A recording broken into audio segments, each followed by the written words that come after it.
Hi, welcome to Marky Mark's Woodshop 101. I'm Amber. And I'm Marky Mark. And we're going to try and finish up the bandsaw fence for the Rikon 14-inch saw over there. All I have to do is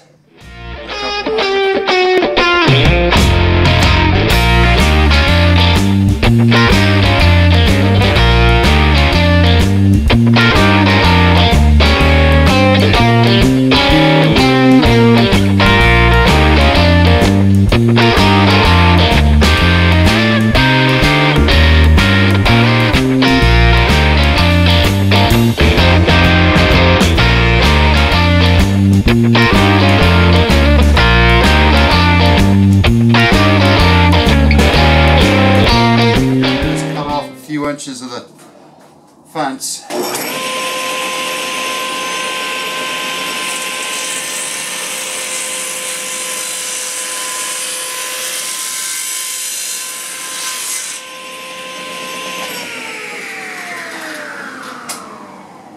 And I'll have to finish that by hand just because that's the way it is.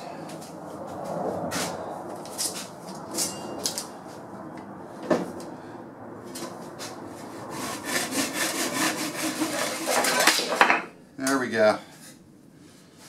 So let's take everything over to the workbench and I can attach the toggle clamp to it there. First thing we're going to do is put it in the vise.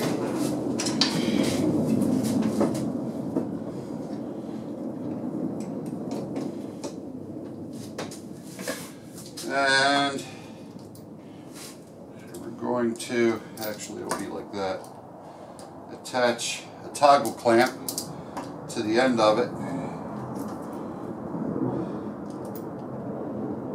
So I'm going to use a center punch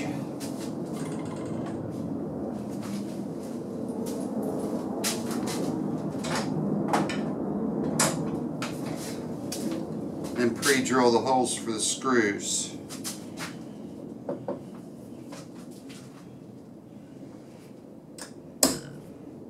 So let's see what happens. I got some pretty stout screws and some smaller ones too. I guess the smaller ones would probably be okay. I can always put longer ones in later if they're insufficient.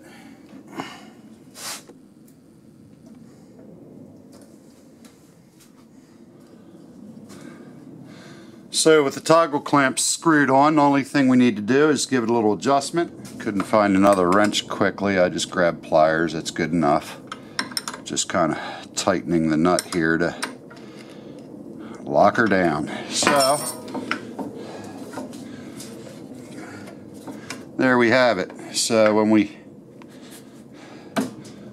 close the clamp, our fence is nice and snug. And it should be square, although that's not like 100% required with a bandsaw. But let's see where we're at out of curiosity. It's off a little bit, but that's okay.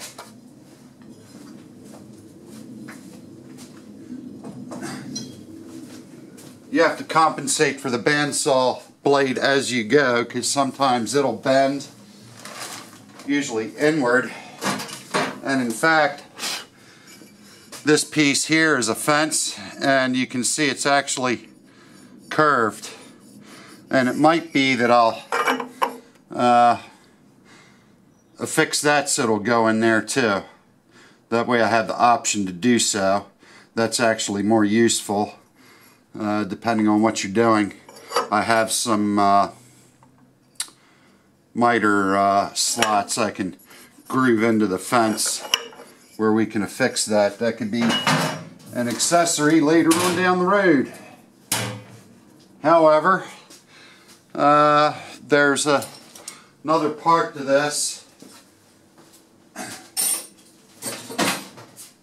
where we started making the fence. There'll be a link to that down below, part one as it were, and we're good to go. we've got a fence again on the bandsaw, and I kind of prefer to cut with the fence on that side, kind of just the way the things work out here in the shop.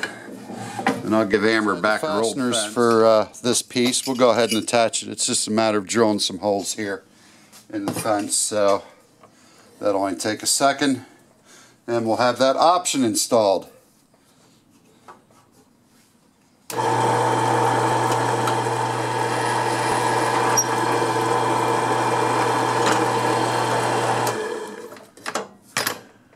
Almost through.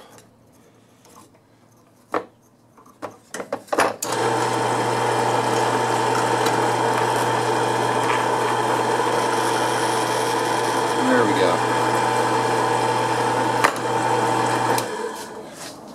So, let's take it over to the bench now that we got our holes drilled and attach our sub fence. Well, this part's pretty easy. I found wing nuts. So, all we got to do is push the bolts through. These are carriage bolts, so I might give them a tap to stay in place. Let's see if I can find a suitable hammer to give them a tap. Well, there's something.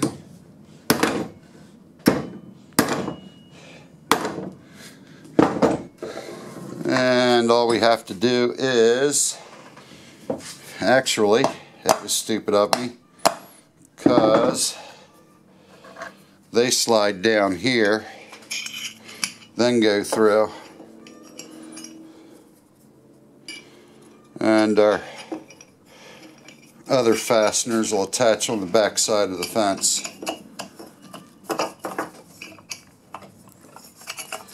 If the bolts are long enough, which it looks like they just barely are.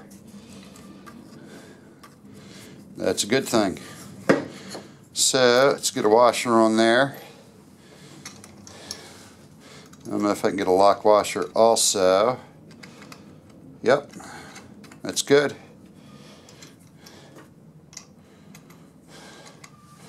And of course, if I don't want this, it'll pop off very easily with the wing nuts. So just get that up a little bit so it doesn't hit the work surface on the saw, and tighten down the wing nuts.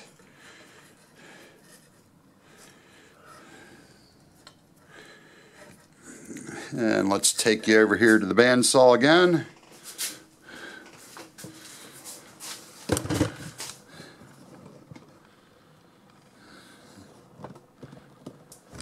And get this out of the way so you can see. And there we have it. Of course, that'll go on the other side thusly.